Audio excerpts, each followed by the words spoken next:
Hey guys, so welcome back to my Facebook page called My Autism Journey in Sweden, where I've been talking a lot about my autistic brother, his journey in Sweden and everything that's been going on in his life. And if you guys know, if you have not watched my previous videos where I've talked about how he was judged in the Swedish Sodeton's court as a criminal for having a compulsive behavior, where he got stuck in a shopping mall here in Stockholm, and the Swedish police were called and the security, and he got into an altercation with them, and then he was later on taken to the Sodeton's court here in Stockholm, where he was judged as a criminal and sentenced to the Swedish notorious psychiatric facility Kasuden in Katrineholm. That's another town in Sweden. And he has been there now for almost 2 years. I think this April is going to make 2 years that he has been kept there. But today, I want us to listen to this video together. You bought your winter things? No. Why have you not bought your winter things? Because now is the winter season in Sweden. In Sweden, why have you not bought your winter things, Emmanuel?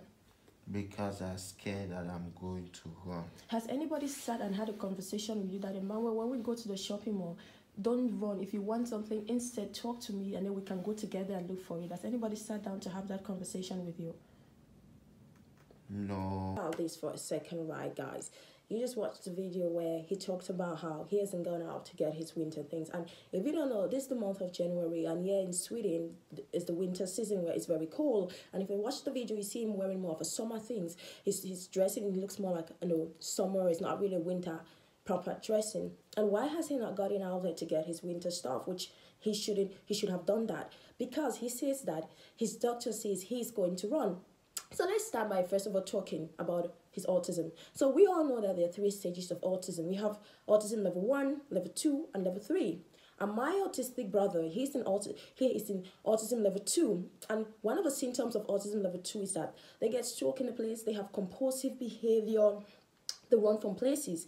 And if you think, as a medical doctor in Sweden, if you think that he's going to run, why didn't you have not even sat down to have a conversation? Because I asked him that, has his doctor even sat down to have a conversation with him by explaining to him that if we go to the shopping mall, if you want something, instead of running, why not talk to me? They have not done that. Rather, you just assume that he's going to run. And even if he's going to run, which is one of the symptoms of his autism, which we all know, if you've ever come across an autistic person, or if you know an autistic person, or you have worked with autistic people, you would know that they have a tendency of running. It's just one of the symptoms that we cannot really help. We just have to just try to see how we can manage it. You are punishing him by not letting him go out there to do his winter shopping because he's going to run, and now he's dressing not really properly. How is that helping him? How is that solving the issue of him being of him being autistic? I want us to continue watching. Yes. The doctor always tell me that I should promise that I'm not going to run. Okay. But I've never taken me outside, but I keep saying that I'm going to run. You said something. You said your doctor said you should promise that you're not going to run. When she says that, then the next thing, does she allow you to go out?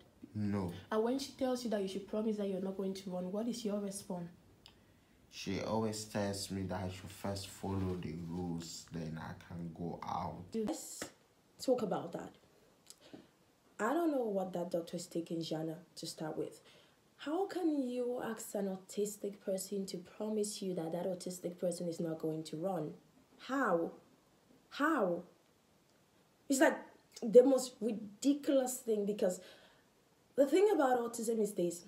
Them running is part of their outbursts. It's part of their meltdowns. So when you tell him to promise, he doesn't have the capacity because he doesn't choose to have those outbursts. It's not like he sits and says, oh, right now I want to have an outburst. No, it happens spontaneously. So he doesn't even know when it's going to happen. So when you tell him, promise me that you're not going to run, which is one of his outbursts that he has, how is that helping him? And you see how he says that they have never allowed him to leave the facilities, the Swedish notorious psychiatric facilities, Kasuden, because he has to promise them that he's not going to run, which he doesn't have that capacity. And because he doesn't have that capacity to promise them, because he did not choose to be autistic, it's not follow the rules, which is so ridiculous.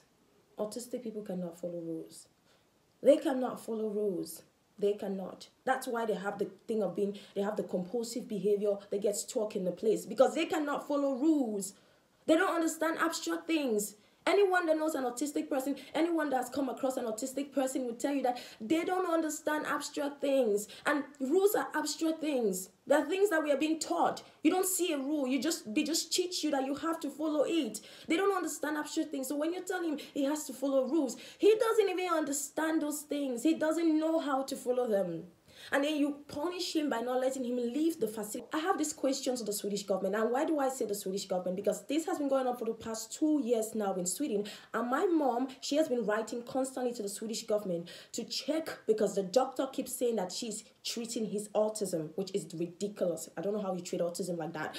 And my mom has been writing to the Swedish court, to the Swedish system, for close to 2 years since he moved to the Swedish notorious psychiatric facility Kashuren, and the Swedish government has not done anything. And the Swedish government is the one paying that woman to be my brother's doctor. So describe this just inhuman way of treating another human being. He's been confined for close to 2 years. He hasn't seen outside the facilities of Kashuren compulsory facilities. And why has he not left that place? Because his doctor keeps saying to him, you have to follow the rules, you don't have to run, that means you don't have to have your outbursts. And this is somebody that is autistic. If he follows the rules, if he doesn't have an outburst, that means he's no longer autistic, right?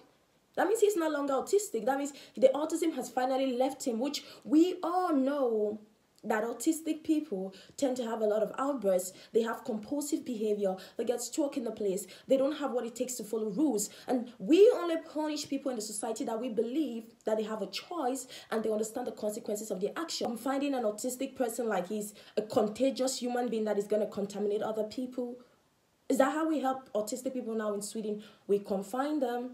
We don't let them go out there and try to mingle with other people as much as they don't even have what it takes. Because I'm not saying that he's going to be the best when he goes out there, but he still needs to go out there because he never chose to be autistic. Guys, after watching this video, the one thing I want you guys is to share your thoughts. What do you think? I hope to see you guys in my next video. Until then, guys, bye guys.